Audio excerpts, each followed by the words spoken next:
I've got the doorway soaked out to 10 feet, Colonel. Excellent. Are your men ready at their stations, Lieutenant? Waiting for you to give the word, sir. Good enough. Let's throw this cutthroat into the night. Send your men in with a torch, McNeil. Lieutenant Heelis, proceed. Yes, sir.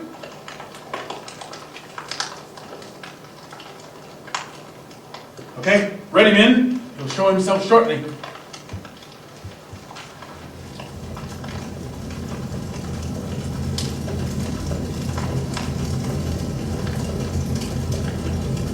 Who was that? Something is burning.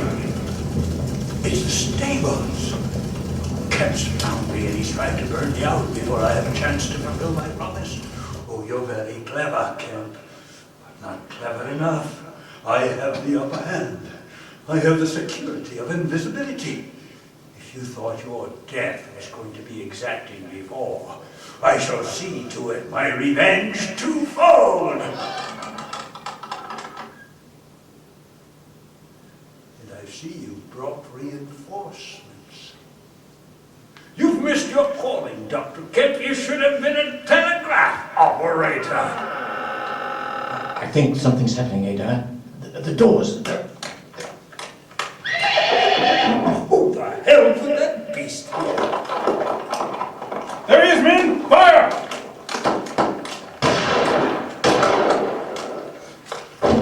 He's down, men! Move in! Where'd he go? There! He's lying there, I think. Oh my God, what's happening? You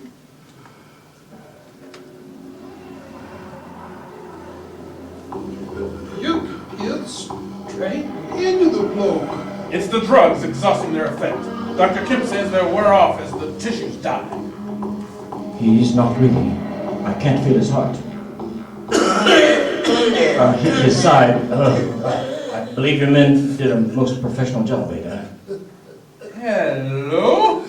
Look there. His feet are all back. He'll be solid soon. It's like the spreading of a poison. The flesh, the skin, all but... It is done. Cover his face. For God's sakes, cover. Lieutenant, go have Mrs. Denley fetch a bedsheet. Broken, wounded. It's unfortunate, but here's no weighing of the matter. It had to be done, Dr. Kemp. Betrayed and unpitied. Is that what his headstone will read? I think not. For all that surely will come out from his work. Griffin, the first of all men to make himself invisible. The most gifted physicist the world has ever seen. And no footnote, Doctor, to the infinite disaster of a strange and terrible career? Not by my hands, Colonel. Yours.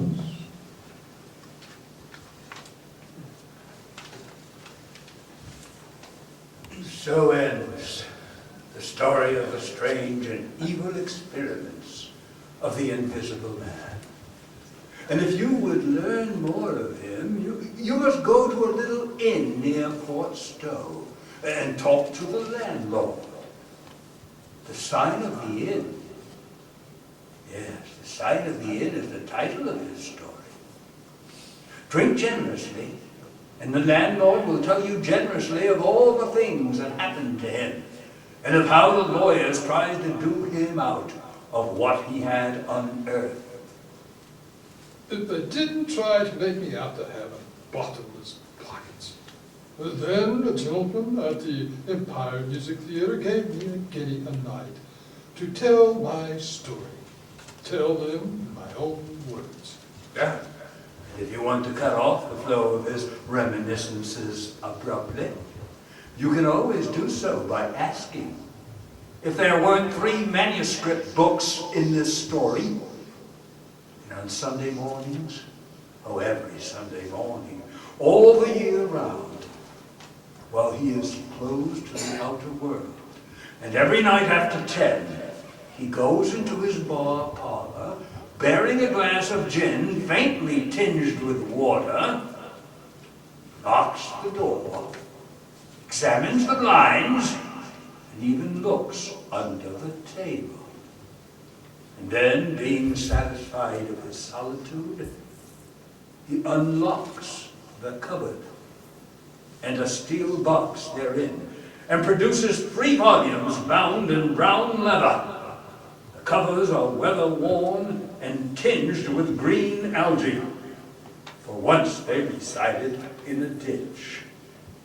Then the landlord retires to an armchair, and pulling one towards him, begins to study. Hex, little tune up in the air, cross and fiddly dee.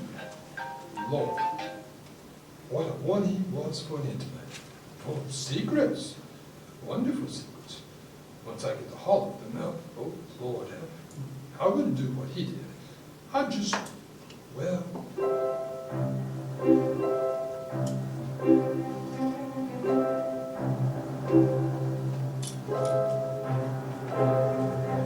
Tonight, Sagittary Productions has brought to you the dramatic presentation of The Invisible Man by H.G. Wells, featuring Dan Viamonte and the Sagittari radio players.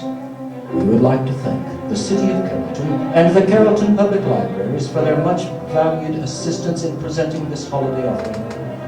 Good night, thank you, and have a delightful Halloween.